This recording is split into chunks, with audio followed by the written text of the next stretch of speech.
Bonjour tout le monde. Aujourd'hui on vous parle d'un manga aussi gore que fantastique. Si vous avez aimé Jujutsu Kaisen ou encore Soul Eater, restez avec nous parce qu'on vous a peut-être trouvé votre prochain manga du moment. Et je vous propose même de commencer sans perdre de temps.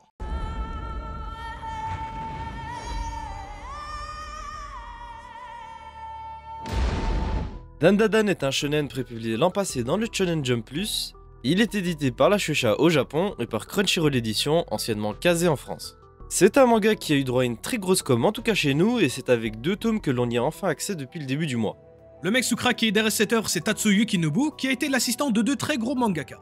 Tatsuki Fujimoto, auteur de Chainsaw Man, et de Kaku Yuji, qui est lui derrière Hell's Paradise. C'est des mangas dont vous avez sûrement déjà entendu parler, et si c'est pas le cas, sachez que c'est des œuvres assez connues dans la sphère manga. En tout cas, on ressent vraiment le temps passé à côté de ces grands noms dans les œuvres de Yukinobu, ce qui ne l'empêche pas d'avoir une patte vraiment à lui, très tirée par les cheveux dès les premières pages. Faut savoir que Dandadan c'est déjà plus de 210 000 exemplaires en circulation d'une semaine au Japon, et c'est seulement pour le premier tome. Le manga est le second meilleur démarrage du Jump Plus et a déjà 7 tomes publiés. En Europe et plus précisément dans les pays francophones, on a une énorme com de la part de Kazé et Crunchyroll, car comme pour la grosse sortie précédente qui était Kaijun No. 8, ils ont fait des gros partenariats avec des gros youtubeurs, c'est pourquoi on a eu vent de cette œuvre. Bon, préparez-vous pour le synopsis parce que l'histoire, comment dire, c'est... Je dis simplement c'est bizarre. Déjà pour commencer dans cette histoire, on va pas suivre un protagoniste mais 2 à la fois. Momo Ayase et Ken Takakura, l'une croit dur comme fer au spiritisme et au monde des esprits, tandis que l'autre est fasciné par les extraterrestres et les ovnis.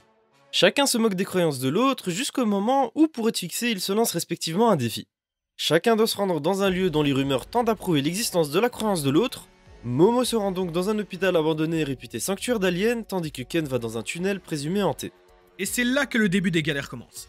Ken va se retrouver face à un esprit qui lui pose des questions assez spéciales, et quasiment au même moment, Momo va se retrouver face à 3 individus avec des comportements très suspects. Coucou. Momo va se découvrir des pouvoirs psychiques pendant que Ken va se retrouver possédé et transformé en monstre en quelque sorte. Pour le synopsis, on va s'arrêter là pour vous laisser découvrir, passons maintenant à notre avis sur ces 2 premiers tomes. On est plusieurs à s'en foutre, tout le monde s'en fout. Si je devais résumer mon avis en une phrase, Dandadan c'est pour moi le manga de l'année.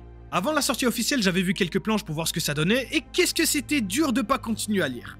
Entre les suggestions Instagram, les conversations sur Twitter et les reviews YouTube, je devais slalomer entre tous les spoils. Mais le jour de la sortie, j'étais là prêt à dégainer ma carte bancaire à tout moment. C'est tout mon argent. L'histoire est vraiment classe et tirée par les cheveux, mais le tout reste bizarrement très cohérent. Au niveau des personnages et de l'ambiance, j'ai énormément aimé la relation qui se crée entre nos 2 protagonistes. C'est un peu classique, la meuf populaire qui paraît inaccessible et qui se retrouve finalement à sympathiser avec le nerd timide du fond de la classe, mais bon, c'est bien fait et on dit pas non. Au final, ils vont donc apprendre à se connaître et se rendre compte qu'ils ont plus d'un point commun. Et un point en commun qu'ils ont justement, c'est qu'ils sont très drôles. L'humour dans ce manga est vraiment pas mal et pas du tout forcé. Je vous jure, à certaines planches, je me suis retrouvé à rigoler solo. Parlons des dessins maintenant. Et sincèrement, ils sont ultra clean. Sa patte artistique est vraiment très particulière entre le chaotique et le simple. Il a cette touche artistique qui rend ultra bien en fonction de la scène. Surtout en scène de combat, le découpage des planches est ultra simple à comprendre. Et même encore, certaines planches se chevauchent et débordent sur les autres, mais ça rend ultra clean. Et ça rajoute une certaine perspective. Pour vous donner un ordre d'idée, je vais comparer à Jujutsu Kaisen ou carrément JoJo's Bizarre Adventure. Faut l'admettre que parfois certaines scènes de combat sont ultra compliquées à lire. Faut soit se relire et dire ok, ce mouvement-là appartient à ce personnage-là. Ici c'est très simple, on reconnaît que tel mouvement appartient à ce personnage. Et même la fracture entre humour et action se fait naturellement. Lorsqu'il y a des interactions entre les personnages ou des bulles de dialogue, c'est toujours clair, net et précis. On sait qui parle à qui, et donc ça... J'aime bien. Dandadan c'est un manga super original et c'est ça son point fort de mon point de vue. L'auteur peut te parler de spiritisme et en même temps te lâcher des grosses refs en plein milieu. Il peut passer d'une scène de combat effrénée à une blague ou même Takakura qui fait l'hélicoptère avec ses jambes. On sait jamais vraiment où il va aller. Hélicoptère. Au vu des 2 premiers tomes, tu te l'imagines, c'est pas un manga qui va te faire réfléchir sur la raison de la vie, mais c'est un manga qui va vraiment bien te divertir. Et tu seras toujours curieux de savoir ce qui se passe dans les prochains tomes. En plus, ce qui tue, c'est qu'il y a de tout dans le manga. T'as un esprit bien shonen mais pas forcé, des blagues bien placées pour calmer la situation ou au contraire pour surprendre, une relation entre 2 personnages super intéressante. Non, en vrai, c'est vraiment pas mal. Le seul point négatif personnellement et qui me bloque, c'est qu'il y a pas mal de fanservice et ça tourne beaucoup autour de ce sujet. Dès les premières planches, il y a vraiment des trucs que tu te dis « Bah, c'était pas nécessaire ». Mais vraiment, moi tu me donnes une histoire comme ça, mais sans ce côté, mais je lis tous les soirs. Je finis en une soirée, voilà, c'est dit. Bonjour mesdames, messieurs, mais laissez-moi dormir. Mais ouais, là, perso, c'est pas trop mon délire. Surtout qu'il y en a beaucoup, genre. Dites-vous, quasi toutes les interactions avec la grand-mère d'Ayase, ça tourne autour de ça. Avec des poses chelous, des machins, des trucs, vous avez capté. Donc je souffle un peu et je dis stop. Maintenant, c'est stop. Après voilà, comme je l'ai dit, si je mets ça de côté, c'est vraiment un super manga qui tient très bien en haleine et qui divertit bien. Un autre aspect que j'avais vraiment apprécié aussi, c'était que le côté shonen se faisait pas trop ressentir, comme j'ai déjà dit. Les codes du shonen ne sont pas super représentés et c'est en réalité assez caractéristique des shonen récents comme Kaiju No. 8 ou Jujutsu Kaisen.